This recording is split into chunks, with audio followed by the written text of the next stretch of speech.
Hey, welcome to Fractal Bitcoin. I'm Chris. Yeah, oh yeah. Oh, yeah, baby. Let's get into the 10-second Bitcoin price update.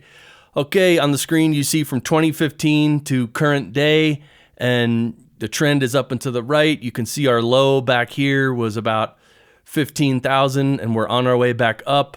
Right now, the current price is 42,562, and okay, this is going to make it more than 10 seconds, but a lot of people are so hyped up about Bitcoin and the upcoming spot ETF approvals and all that everyone thinks it's just going to go straight up.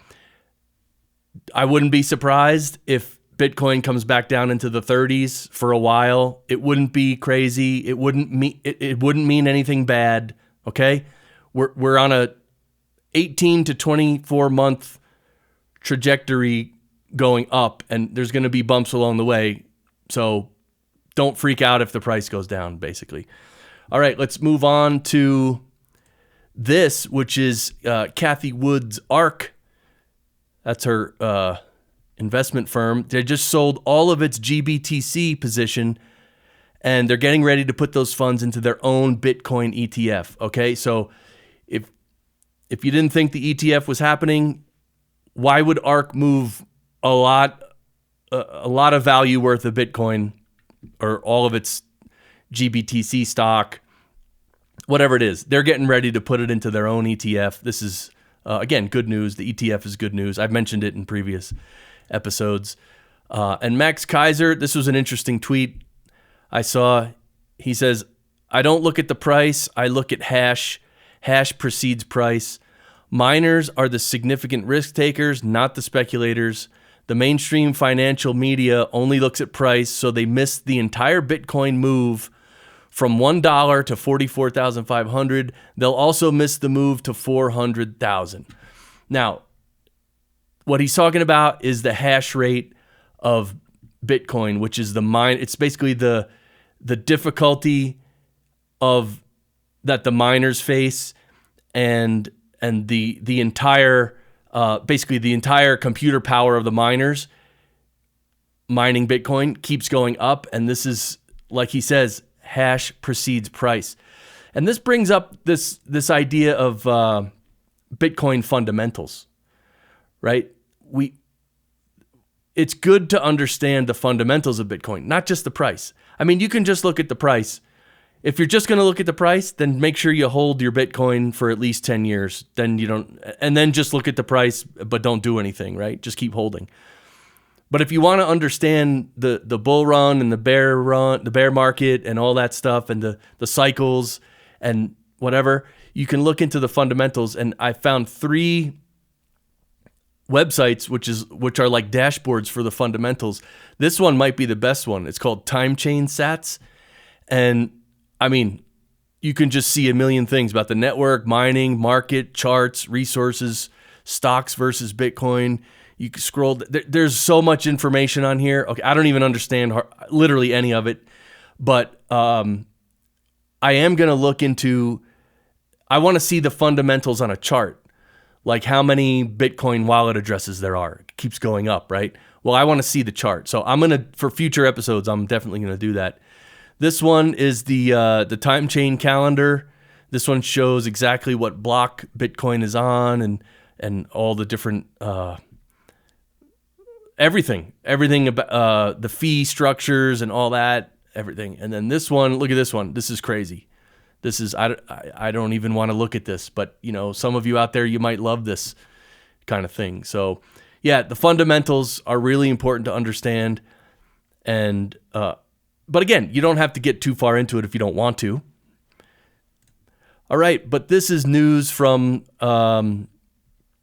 Whitney Webb, and this is interesting because she put out this article which is all about CBDCs. As CBDC pilots proliferate, which means that a lot of countries are starting to implement CBDCs, which are central bank digital currencies, which is...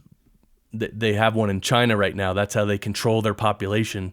If you're not a good little subject, they'll turn off your bank account right in your phone at the click of a button.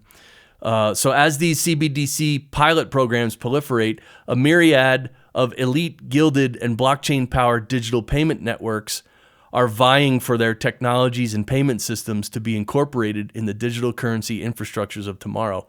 So a lot of these countries and digital payment networks, they're all trying to get their project going. They want their digital currency to be the one, or their payment network to be the one. So there's this big rush happening.